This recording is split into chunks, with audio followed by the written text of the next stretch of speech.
Bienvenue à la ferme biologique du Bec et Loing. Dans cet épisode, nous allons vous raconter comment nous appliquons les concepts de la permaculture à notre ferme, qui est une petite ferme, 20 hectares, 4500 m² seulement cultivés en maraîchage diversifié, et puis également des vergers, des animaux, une petite forêt. Actuellement, 8 personnes travaillent sur le site, réparties sur 3 secteurs. La recherche, car nous menons un programme de recherche avec AgroParisTech et l'INRA, la production agricole, et puis les formations qui se sont beaucoup développées ces dernières années.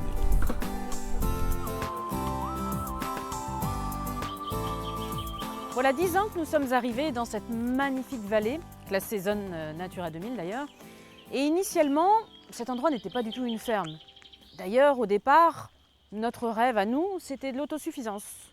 Bien vivre, manger des bons produits, c'était vraiment ce petit cocon familial avec des choses saines. Voilà, on voulait élever nos enfants dans un cadre qu'on avait un peu rêvé. On avait une petite ferme qui trottait dans notre imaginaire depuis des décennies pour moi, et on a plongé dedans. On était très mal préparés dans l'aventure, et pourtant en 2006, j'ai réussi à convaincre Perrine de prendre le statut d'agriculteur professionnel. On a démarré tout en traction animale avec Winnie, que voilà, notre collègue de travail depuis 8 ans maintenant, très mal préparé à ce qui nous attendait en fait. Oui, avec Winnick, mais aussi avec une belle brouette de naïveté et un monde d'idéalisme qu'on s'imaginait devenir réalité. Les premières années ont été super difficiles, franchement galères, jusqu'à la découverte de la permaculture en 2008. Et là, ça nous a donné vraiment un nouvel élan. On sentait que dans notre quête d'une agriculture naturelle, on avait un fabuleux outil pour nous aider à progresser. Et c'est d'ailleurs à cette époque qu'on s'est mis à chercher un petit peu frénétiquement, un peu partout à travers le monde, des solutions purement techniques qui allaient nous aider. Nous aider à bien soigner les sols, nous aider à produire beaucoup sur un minimum de surface. Et de façon surprenante, c'est en traversant l'Atlantique, en se dirigeant vers les États-Unis, que nous avons trouvé une source d'inspiration absolument majeure. Et cette source, c'était la micro-agriculture bio-intensive. Alors John Jevons a été le grand initiateur de ce mouvement, suivi par Eliot Coleman aussi, donc nous nous sommes beaucoup inspirés ici. Et chose assez amusante, Eliot Coleman lui-même s'est inspiré de Français. Absolument, ces deux grands pionniers américains nous ont envoyés vers notre histoire, notre héritage à nous, parce que les maraîchers parisiens du 19e siècle arrivaient à produire une nourriture suffisante dans la ville pour nourrir toute la capitale. C'était vraiment de très grands virtuoses d'avant la mécanisation. Donc du coup, leurs techniques sont directement relativement utilisables. Bien sûr, dans notre projet, qui était de produire vraiment beaucoup sur très peu d'espace, on s'est également inspiré de l'agriculture biologique contemporaine. Donc certaines techniques mises en œuvre ici viennent tout simplement de l'agriculture bio. Donc vous comprenez bien, hein, la permaculture c'est bien plus qu'une super méthode de jardinage naturel. Elle peut inspirer des réalisations extrêmement différentes. D'autant plus qu'on cherche à l'adapter à chaque contexte, à chaque lieu et surtout aux porteurs de projets. Donc ce qu'on va vous présenter ici à la ferme du Bec et Loing, c'est en rien une ferme exemplaire, un modèle à suivre et à photocopier pour le dupliquer un peu partout. C'est juste notre ferme qu'on a développée de manière quand même très intuitive au fil des ans. Le fruit de nos expériences et de nos bêtises Voilà, aussi. on est des gros curieux, on adore tester toutes sortes de choses.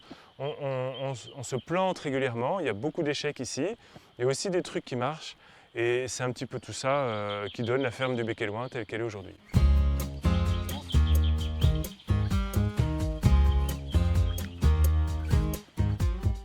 Voilà un dessin qui donne une idée de ce que la ferme est devenue au fil des ans.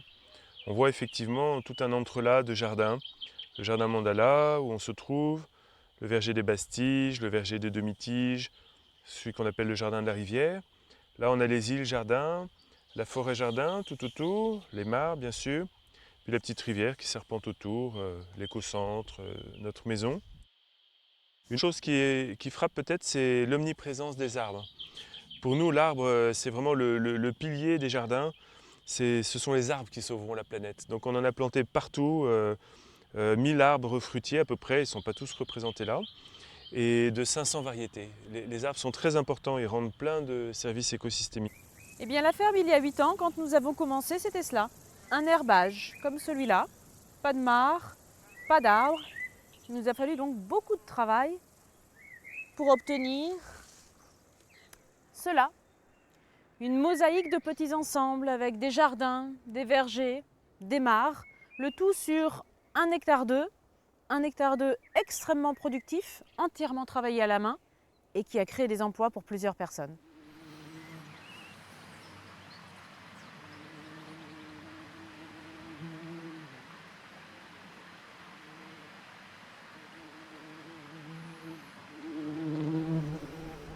Dix ans après sa création, on constate que la production devient de plus en plus abondante et en même temps les jardins sont quand même de plus en plus naturels.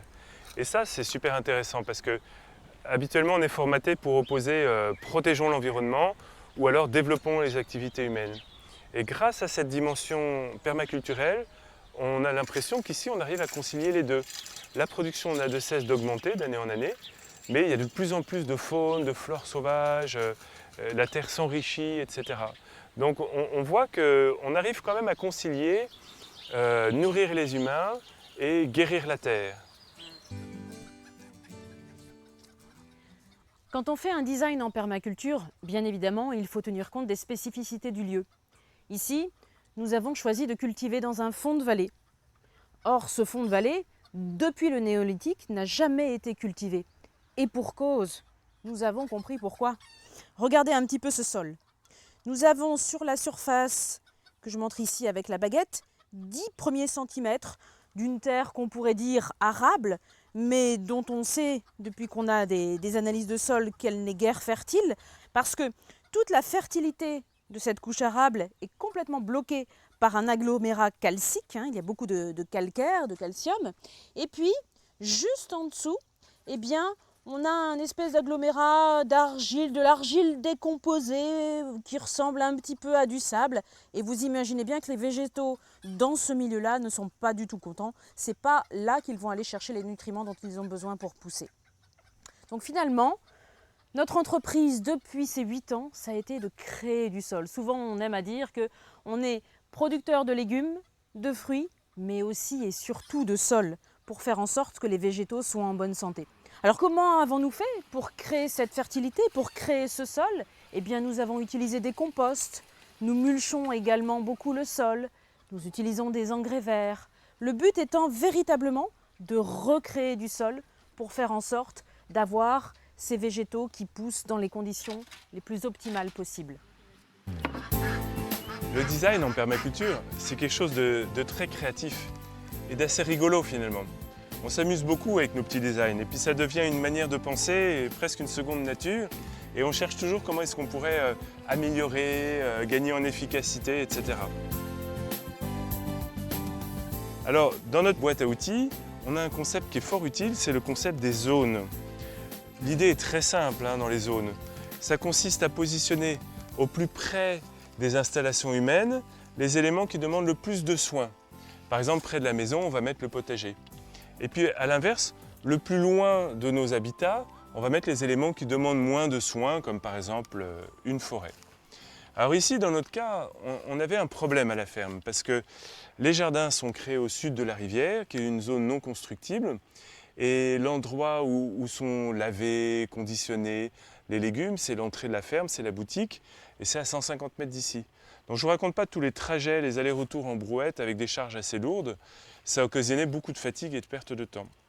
Alors on a revu notre design. Le design, c'est jamais figé, c'est toujours quelque chose d'évolutif. Et il y a 2 ans, on a créé cette serre atelier. Et ça nous a un peu changé la vie. Parce qu'on s'est fait ici un beau poste de travail. On a la balance, on a de quoi conditionner les légumes, un poste de lavage ici. On a tous nos outils, les fournitures pour le maraîchage. Ça nous sert aussi de lieu de réunion pour faire nos petits briefings du matin. Et donc du coup, en quelque sorte, on a modifié les zones pour remettre un centre névralgique au cœur des jardins. On dit actuellement en permaculture que l'être humain, c'est la zone 0,0. Et puis la maison, qui est quand même notre centre, c'est la zone 0. Et dans la zone 1, qui peut avoir des formes variées, on va donc positionner ce qui demande le plus de soins. le potager, le tas de compost, les herbes aromatiques juste devant la cuisine, etc. La zone 2, des éléments qui demandent moins de soins, comme par exemple des petits fruits, le poulailler et tout et tout.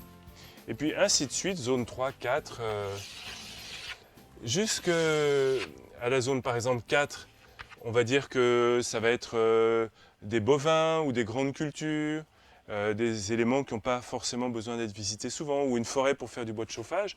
Et en zone 5, on va laisser une zone la plus sauvage possible. Dans notre design, on essaie de laisser un petit sanctuaire pour la nature, un endroit où elle n'est pas perturbée par les humains, où on évite d'aller, de manière à ce qu'elle puisse un peu respirer sans avoir notre présence qui est parfois un peu suffocante. Voilà, c'est tout simple cette histoire de zone, mais mine de rien, ça nous permet de gagner énormément en efficacité et du coup en qualité de vie. Non. Non, j'en ai pas. J'ai déjà récolté pour aujourd'hui et là il en reste un peu.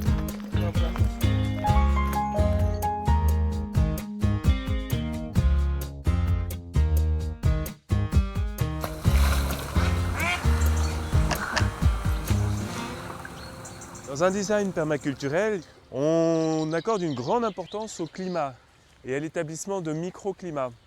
Alors ici, notre vallée, on n'était pas particulièrement gâtés parce qu'on est entouré de collines et comme l'air froid est plus dense, il coule le long des pentes et il s'accumule dans le fond de la vallée, ce qui fait que ici on a un climat assez froid et humide. Et puis en plus c'est un couloir de vent puisque l'ouest est là et donc avec l'orientation ouest-est, on avait beaucoup de vent. Alors on a tenté d'y remédier en implantant la forêt-jardin en fer à cheval derrière nous, dans le secteur ouest, ce qui fait qu'elle coupe le vent qui arrive sur ces îles dans tout ce secteur-là. Et puis un deuxième élément qui nous a permis de créer un microclimat vraiment intéressant, ce sont les mares. Toutes ces mares-là jouent un rôle de tampon thermique et elles adoucissent les écarts de température. Et puis également, elles réfléchissent une partie des rayons solaires de manière indirecte. Donc c'est la conjonction de ces deux facteurs, l'abri du vent et le rôle des mares, a permis de créer sur ces îles un microclimat extrêmement intéressant.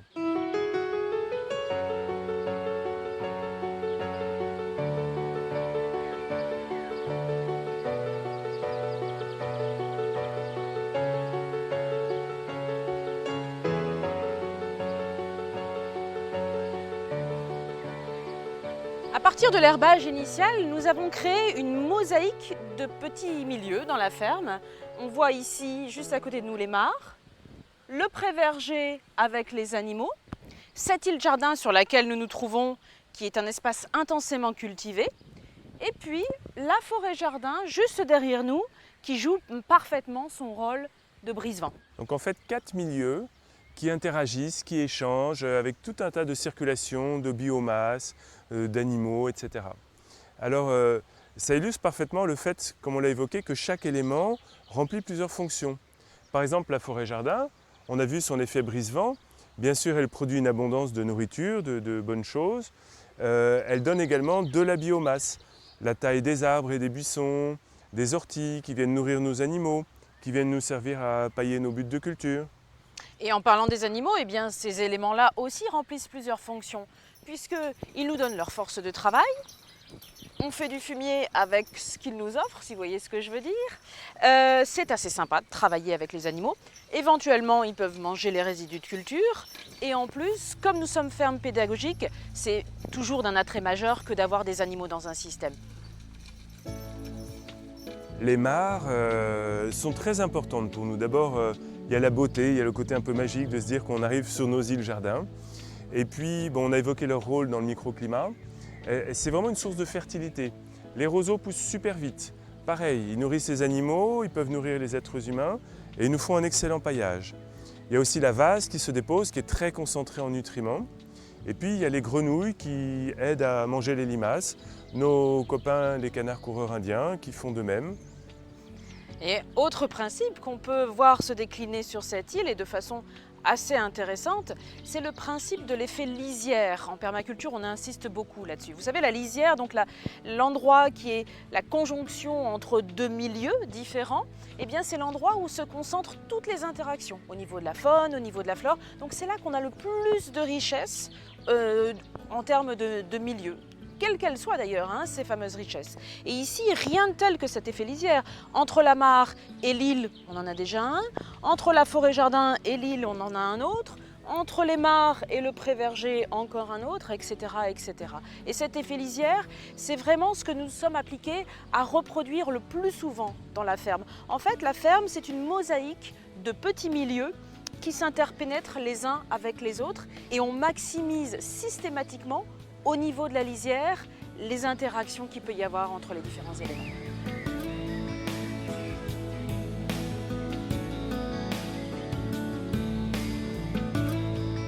En partant de l'herbage initial qui était vraiment pauvre, on aurait peut-être nourri 2 moutons maigrichons ici. On a créé une sorte de micro-système agro-silvo-pastoral. C'est pas un gros mot. Agro parce qu'il y a des cultures, silvo parce qu'il y a des arbres et pastoral parce qu'il y a des animaux. Et pour nous, une manière vraiment élégante de pratiquer notre métier de paysan, c'est d'essayer justement de croiser ces éléments. L'arbre, la plante cultivée, l'animal. Le résultat, c'est qu'on a une île, alors qu'on a vraiment très peu de sol ici, extrêmement fertile. 200 mètres carrés cultivés qui sont d'une productivité incroyable. Donc finalement, ce genre de démarche permaculturelle, c'est bon pour nous puisqu'on gagne vraiment en qualité de vie. On n'a pas à se forcer pour aller au boulot le matin dans un environnement aussi joli. C'est créateur d'emplois, ça restaure les paysages, mais c'est également très intéressant en termes écologiques. L'auto-fertilité du système progresse d'année en année. Sans parler de la création de sol, on a constaté que depuis 6 ans qu'on a créé cette île, on a gagné peut-être 10 cm d'épaisseur de terre arable grâce au paillage qu'on amène de manière répétée. Et une dernière chose qu'on n'a peut-être pas évoquée, tout est pensé pour l'ergonomie de la personne qui va intervenir dans ce milieu. Tout est fait pour que ce qui pourrait être un labeur s'avère finalement être un plaisir. Et ça, c'est très important. Nous, on a énormément de plaisir à travailler dans cet espace. Bill Mollison, fondateur de la permaculture, disait « Le plaisir est aussi une récolte ». Et dans l'introduction du premier livre, Permaculture One, Bill Mollison et David Holmgren écrivaient également « Vous allez peut-être dire qu'on cherche à recréer le jardin d'Éden. Et pourquoi pas? Qu'est-ce qui nous empêche de chercher à faire beau et réjouissant pour tous les sens? Une ferme comme ça donne la nourriture pour le corps, pour les émotions, pour l'âme même, avec cette puissance de vie dans laquelle on est immergé toute la journée. Et pour nous, ça a été extraordinairement gratifiant de créer ces jardins, parce qu'on a eu le sentiment véritablement de co-créer avec la nature. Et ça laisse entrevoir le fait qu'on peut vraiment nourrir les êtres humains et contribuer à guérir la planète.